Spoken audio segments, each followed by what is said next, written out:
तो आइए जानते हैं और गेट के बारे में। और गेट क्या है? और गेट भी एक बेसिक लॉजिक गेट है, जैसे कि हमने देखा था एंड और नॉट को। तो एंड, नॉट और ये तीनों क्या है? बेसिक लॉजिक गेट्स हैं। ठीक है। अब और काम कैसे करता है? तो यदि यहां पर और में आप कोई भी इनपुट 1 देते हैं तो आउटपुट जो है वो 1 प्रोड्यूस होगा।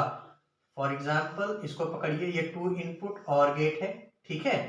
यहाँ पर मान लीजिए ये ए है और ये इनपुट बी है, और यहाँ पर आउटपुट जो प्रोड्यूस हो रहा है वो वाई है। ठीक है। तो अभी यहाँ पर क्या होता है कि यदि इनमें से ए और बी में से कोई भी कॉम्बिनेशन अगर 1 इनपुट देता है, इवन दो दूसरा वाला 0 है, देन ऑल्सो आउटपुट जो प्रोड्यूस होगा वो 1 होगा। और इसको अगर इंटरचेंज कर देंगे, मतलब ए को 0 कर दें और यहाँ पे आप 1 कर दें, तो भी आउटपुट जो है 1 होगा। और ये आप कितने भी इनपुट्स बढ़ाते जाइए, अगर एक भी इनपुट उसमें 1 है, then output is going to be 1। Output इसका 0 कब होगा? जब जितना भी कॉम्बिनेशंस है, इनपुट कॉम्बिनेशंस अगर सारे के सारे 0 होते हैं on the state of 0, then जो है आउटपुट 0 प्रोड्यूस होगा। तो और गेट में 0 आने का एक ही चांस है, जब सारे इनपुट का स्टेट जो है वो 0 हो। अगर उनमें से एक भी 1 होता है, then output obviously is going to be 1, right. So अभी जैसा कि आप देख रहे हैं, यहां पर हमने जो दिखाया ये क्या है? और का ग्राफिक सिंबल बोल सकते हैं, या फिर लॉजिक डायग्राम भी बोल सकते हैं। ये और गेट का ग्राफिक सिंबल है या लॉजिक डायग्राम आप बोल सकते हैं। अब इसका हम देखेंगे ट्रूथ टेबल। तो ये 2 इनपुट है, राइट। 2 इनपुट ट्रूथ टेबल अगर बनाना हो तो कितने रोज आएंगे? हमने बताया था नंबर ऑफ रोज कैसे डिटरमाइन होता है। नंबर ऑफ रोज डिटरमाइन करने का फॉर्मूला है 2 टू द पावर n, जहां पर n क्या है? Number of inputs. n क्या है? n is equals to number of inputs. तो नंबर ऑफ इनपुट्स यहाँ पर कितने हैं? 2 हैं। ए और बी 2 इनपुट हैं, तो यहाँ पर कितना आएगा?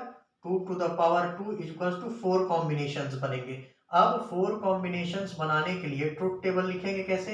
ए हुआ ए, ये हुआ बी, और ये हुआ आउटपुट, राइट। तो अब क्या होगा? 4 रोज होंगे, मतलब 4 कॉम्बिनेशन होंगे यहाँ पर। तो लिखने का सबसे सिंपल तरीका है, यहाँ पर देखिए आप ए और बी है, राइट। तो सबसे पहले वाले को आपको 4 रो बनाना है, राइट। तो आप लिखिए 0, फिर 1, फिर 0, फिर 1। तो कितना हो गया? 1 2 3 4 हो गया, राइट। अब बी को कैसे लिखेंगे? बी में अब यहाँ क्या था? 1 0 1 1 था। अब यहाँ पर क्या करेंगे? 2 0 और 2 1 कर देंगे। तो ये हो गया आपका input combinations. This gives you complete input combination जो इसमें पॉसिबल है। जो मतलब इस तरह से हो सकता है, या ए 0 होगा, बी 0 होगा, ए 1 होगा, बी 0 होगा। इस तरह से आप इस तरह का 4 कॉम्बिनेशंस बनाएंगे। अब आउटपुट जो प्रोड्यूस होगा वो क्या होगा? आउटपुट जो प्रोड्यूस होगा, हमने क्या बताया था? अगर एक भी इनपुट का स्टेट 1 है, then output is obviously going to be 1।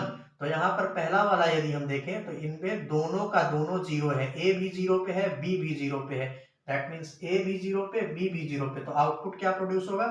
ये 0 ही प्रोड्यूस होगा, because this is the only case जहां और गेट में 0 आएगा। ओनली केस जहां पर और गेट में 0 आएगा, जब ये दोनों 0 पर होंगे, then only you are going to get 0। Otherwise अब यहाँ पर देखिए एक 1 है, यहाँ पर एक 0 है, तो हमें एक 1 अगर मिलता है, then output is going to be 1।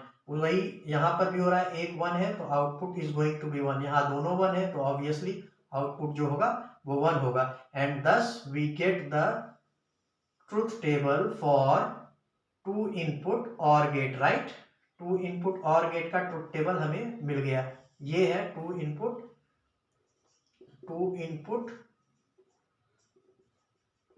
Truth table, right. तो आइए देखते हैं अब 3 इनपुट और गेट का ट्रुथ टेबल कैसे बनेगा। 3 इनपुट मतलब हो गया जैसे ये सी आपने ऐड कर दिया तो ए बी सी, अब यहाँ पर 3 इनपुट्स हैं और आउटपुट प्रोड्यूस हो रहा है। तो अब ये था 2 इनपुट के लिए। अब आइए देखते हैं 3 इनपुट के लिए। 3 इनपुट्स मतलब ए बी और सी, और यहाँ पर आपका आउटपुट होगा, राइट। तो यहाँ पर हो गया ये 3 इनपुट। 3 इनपुट के लिए आपका नंबर ऑफ रोज पहले डिटरमाइन कीजिए। नंबर ऑफ रोज कितना होगा? तो नंबर ऑफ रोज हमने बताया था 2 टू द पावर n होता है, जहां पर n क्या है? Number of inputs. तो यहाँ पर 3 इनपुट है तो 2 to the power 3 equals to 8 rows बनेंगे, राइट। तो 8 रोज अगर बनाना है तो वैसे ही प्रोसीड कीजिए जैसे हमने ऊपर में बताया था। पहले आप लिखिए 0 1 0 1 0 1 0 1, राइट। अब दूसरे वाले में आप लिखिए 2 0 2 1 2 0 2 1। और अब तीसरे वाले में क्या करेंगे आप? एक था यहाँ पर 1 0 1 1 था, यहाँ 2 0 2 1 था, यहाँ पर आप क्या करेंगे? अब जितना था उसका डबल कर दीजिए। तो 2 0 था तो अब यहाँ पर आप 4 0 लिखेंगे और 4 1 लिखेंगे, राइट। तो ये आपका हो गया ट्रुथ टेबल लिखने का तरीका। ये आपका हो गया 3 इनपुट के लिए, ये आपका हो गया 2 इनपुट के लिए। तो अब आप आउटपुट की तरफ आइए। तो हमने क्या बताया था कि जब all inputs are at state 0 then only the OR gate is going to have the output as 0. This is the only case, मतलब ये सिर्फ ऐसा केस है जहां पर आपका आउटपुट OR गेट में 0 होगा। अब बाकी आप कोई भी कॉम्बिनेशन देख लीजिए उसमें आपको एटलीस्ट एक 1 मिलेगा। अब यहाँ पर देखिए तो A 1 पे है तो ऑब्वियसली आउटपुट जो है 1 होगा, क्योंकि हमें OR गेट में सिर्फ एक का स्टेट 1 चाहिए और आउटपुट 1 हो जाएगा। तो यहाँ पर B 1 है तो यहाँ पर भी आउटपुट 1 हो गया। यहाँ पर A B दोनों 1 है तो ऑब्वियसली 1 होगा ही। और यहाँ पर C 1 पे है तो ये भी 1 हो गया। यहाँ पर A और C 1 पे है तो ये भी 1 हो गया। यहाँ पर B और C 1 पे है तो ये भी 1 हो गया। अब यहाँ पर तीनों ही 1 पे है तो obviously output is going to be 1। So only जब सारे इनपुट्स 0 स्टेट पर होंगे देन इसका आउटपुट जो है 0 होगा, otherwise you will get the output as 1। यहाँ पर आपको हमेशा आउटपुट 1 मिलेगा यदि कहीं भी आपको 1 दिख जाता है तो। और इसी तरह से हम OR गेट का ट्रुथ टेबल बना सकते हैं। अब ये हो गया 2 इनपुट 3 इनपुट। अगर 4 इनपुट का आपको बनाना हो तो वो मैं आपके ऊपर छोड़ूंगा, आप ट्राई करिएगा। 4 इनपुट मतलब 2 to the power 4। 2 to the power 4 मतलब हो गया 16 रोज का कॉम्बिनेशन बनेगा। उसको आप कैसे बनाएंगे? अब 3 का तो आपको सामने दिख रहा है, राइट। ऐसे 0 1 0 1 ऐसे करके प्रोसीड करेंगे आप पहले के लिए, फिर 2 0 2 1 से प्रोसीड करेंगे, फिर 4 0 4 1 से प्रोसीड करेंगे। और एक इनपुट जब आप इसमें और जोड़ेंगे D, तो क्या करेंगे आप? D जब आप जोड़ेंगे तो वहां पर 8 0 और 8 1 लिखेंगे और उसके बाद उस कॉम्बिनेशन के लिए आप इसी तरह से आउटपुट चेक करेंगे क्या होगा, राइट। तो ये हो गया OR गेट का ट्रुथ टेबल। अब OR गेट को रिप्रेजेंट कैसे करते हैं? मान लीजिए यहाँ पर A B C है, राइट। तो A B C अगर है तो आउटपुट जो है OR गेट का जो रिप्रेजेंटेशन है वो कुछ इस तरह से होता है, A dot B dot C। ये जो डॉट आप देख रहे हैं दोनों के बीच में, ये रिप्रेजेंट करता है कि ये OR गेट के लिए बूलियन एक्सप्रेशन है, ठीक है। तो ये OR गेट का बूलियन एक्सप्रेशन है। तो यहाँ पर 3 इनपुट है इसलिए आप A dot B dot C लिखेंगे। अब ये देखिए 2 इनपुट था तो अगर इसको Y को रिप्रेजेंट करना हो तो ये क्या होगा? A डॉट B होगा, राइट। और उसी तरह से ये क्या होगा? A dot B dot C। ये होगा रिप्रेजेंटेशन ऑफ आउटपुट, ठीक है। तो ये हो गया आपका OR गेट के बारे में। अब OR गेट का IC नंबर बहुत बार एग्जाम्स में पूछा जाता है तो वो आप याद रखिएगा कि वो है 7432।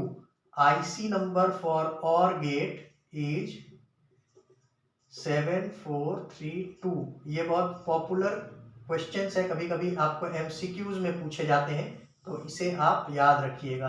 ठीक है, तो ये हो गया और गेट के बारे में। अब नेक्स्ट ट्यूटोरियल में हम जानेंगे एंड गेट के बारे में। आशा करता हूँ आपको ये ट्यूटोरियल पसंद आया होगा। यदि पसंद आया है तो प्लीज सब्सक्राइब जरूर करें, लाइक करें। यदि आपको कोई डाउट है तो कमेंट करें, हम आपको हेल्प जरूर करेंगे।